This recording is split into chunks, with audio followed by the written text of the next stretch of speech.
মুখ্যমন্ত্রী হিসেবে শপথ নেওয়ার পর প্রথম উত্তরবঙ্গ সফর মুখ্যমন্ত্রী শুভেন্দু অধিকারীর সেই ছবি আপনারা দেখতে পাচ্ছেন।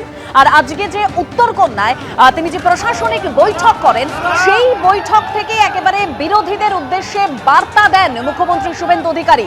তিনি বলেন, আমরা ওরা নয়, প্রশাসনিক বৈঠকে ডাক পাবেন সবাই। আমরা ওরার ভিত্তিতে আমরা 5 বছর ভুগেছি, যে দলেরই হোক না কেন সব বিধায়ককেই ডাকবো।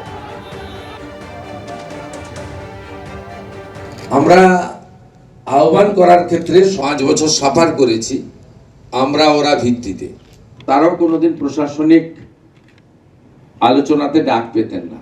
এমপিদের কথা তো অনেক দূরের কথা, কিন্তু আমরা সিদ্ধান্ত নিয়েছি আমরা প্রশাসনিক মিটিংয়ে এমএলএদের ডাকবো, তিনি যে দলেরই হোক।